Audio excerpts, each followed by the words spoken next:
प्रभु यीशु मसीह के नाम से सबको जय मसीह की। आइए आज हम देखते हैं यूहन्ना रचित सुसमाचार उसका 14 का 15 में। इसका शीर्षक क्या है? पवित्र आत्मा की प्रतिज्ञा। पवित्र आत्मा की प्रतिज्ञा क्या थी? इसको हम कैसे लेंगे? पवित्र आत्मा हमारे अंदर कैसे मंडराता रहेगी? पवित्र आत्मा को पाने के लिए किसकी आज्ञा माननी चाहिए? चलो आज देखते हैं यूहन्ना 14 के 15 में। इसमें लिखा है, यदि तुम मुझसे प्रेम रखते हो तो मेरी आज्ञाओं को मानोगे।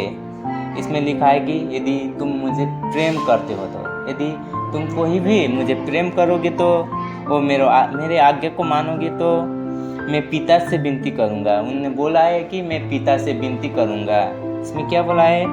और वो तुम्हें एक और सहायक देगा, क्योंकि मैं जो यीशु ने वो प्रतिज्ञा कर रहा है, जो वो परमेश्वर के साथ विनती करेंगे तो हमें एक सहायक मिलेगा। वो क्या है? वो पवित्र आत्मा है, क्योंकि वो हमारे सर्वदा हमारे साथ रहेगा। पवित्र आत्मा हमारे सर्वदा सहायक रहेगा, क्योंकि हम जो पिता की आज्ञा को मानेंगे, वचनों को पालना करेंगे तो वो पवित्र आत्मा हमारे साथ सदा रहेगा।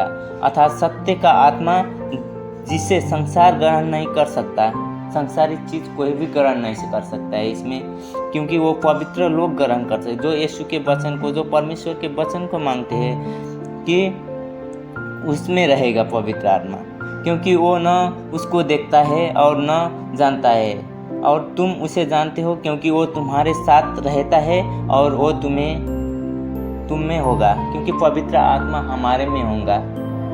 क्यों हमें उसे जानेंगे? वो संसारिक चीज़ का वस्तु को मानने वाला उसको नहीं जानेंगे, क्योंकि पवित्र आत्मा जो परमेश्वर में विश्वास किया है, यीशु को मानते हैं, जो परमेश्वर में विश्वास है, परमेश्वर के वचन को पालना करते हैं, उनका आज्ञा में चलते हैं, वही उन्होंने ही परमेश्वर का पवित्र आत्मा रहेगा।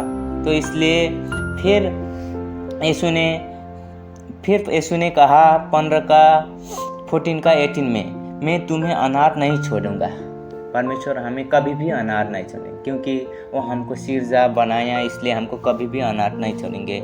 और इसमें लिखा है, मैं तुम्हारे पास आता हूँ और थोड़ा देर रह गई है कि फिर संसार मुझे न देखेगा, परंतु तुम मुझे देखोगे, इसलिए कि मैं जीवित हूँ, तुम भी जीवित रहोगे। क्योंकि हमारा परमेश्वर जीवित है, पवित्र वचन जीवित है। हम जो विश्वास करते हैं यीशु में, वो सारा जीवित रहेंगे, क्योंकि संसारिक लोग जीवित नहीं रहेंगे, क्योंकि वो उनको जानते ही नहीं है। तो प्रभु ने बोला है कि मैं तुमको जानूंगा ही नहीं, क्योंकि तुमने जितना परोपकार धर्म जो भी करो, मैं तुम्हें जानता नहीं हूँ। कि जो मेरे वचन को आगे मानते हैं वो लास्ट अंतिम दिन में हमको ही चुनेंगे, क्योंकि हम परमेश्वर का वचन में चलते हैं। जो कोई परमेश्वर के वचन में चलते हैं, परमेश्वर के साथ जुड़े रहते हैं, प्रार्थना में लगे रहते हैं, परमेश्वर का काम करते हैं, वो असल धर्म निभाते हैं, तो वो परमेश्वर में रहेंगे, वो परमेश्वर में जीवित रहेंगे।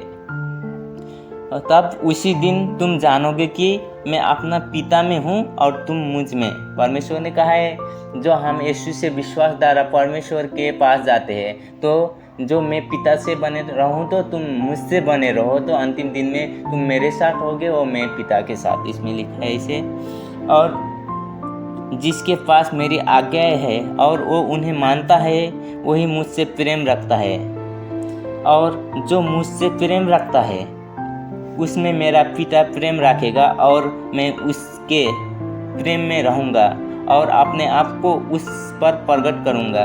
क्योंकि जो मुझ में है वो पिता का आज्ञा मानेगा, जो मुझ में है मेरा वचन को पालना करेगा, तो वही परमेश्वर के पास जाएगा, वही परमेश्वर के वचन को मानेगा। इसमें इस प्रकार लिखा है। तो आइए दोस्तों, क्योंकि हम पवित्र आत्मा की प्रतिज्ञा का पालना करें, पवित्रता में चले, क्योंकि परमेश्वर में ही रहे। जो हम यीशु में विश्वास करेंगे, उन्हीं के द्वारा हम पिता के पास पहुँचेंगे। इसलिए मैं सबको विनती करता हूँ कि हम पवित्र वचन की पालना करें, बाइबल पढ़े, वो बाइबल वचन को मनन किए, सच्ची मैं करता हूँ। परमेश्वर ने बोला है कि तुम मुझ में रहोगे तो मैं तुम में रहूँगा, इसलिए हम परमेश्वर के साथ जुड़े रहने चाहिए और हमारा प्रार्थना विनती सब परमेश्वर के सामने चढ़ाना चाहिए, क्योंकि वो हमारा उद्धार करता है, हमारा परमेश्वर है। ये संसार बनाया, पृथ्वी बनाया, इसलिए हम परमेश्वर के साथ साथ रहना चाहिए। वो परमेश्वर का आज्ञा को मानना चाहिए, परमेश्वर के वचन को पालना करना चाहिए, उन्हीं के आज्ञा में चाहिए। तो हमारे साथ पवित्र आत्मा रहेगा, जो पवित्र आत्मा को अभी भी नहीं मिलेगा। जो हम परमेश्वर का वचन पालन करेंगे तो हमारे साथ रहेगा। पवित्र आत्मा क्या है, इसके बारे में मनन कीजिए। सभी को मैं उत्साहित करना चाहता हूँ कि ये पवित्र आत्मा का वचन कैसे पाए, पवित्र आत्मा हमारे अंदर कैसे आए, इसको जानने के लिए कैसे पढ़े। हम ज़रूर पढ़ेंगे। यूहन्ना 14 के 15 पद को ज़रूर पढ़ोगे, आप इस वचन को मनन करोगे, क्योंकि इसमें एक अच्छा स्टोरी है। क्योंकि परमेश्वर को पवित्र वचन को आज्ञा को पाने के लिए हम क्या कर सकते हैं इसमें है। इसलिए सभी को जय मसीह की। फिर भी ये वचन मैं बाइबल से लेकर आया हूँ, सभी पढ़ के मनन कीजिए। सबको जय मसीह की।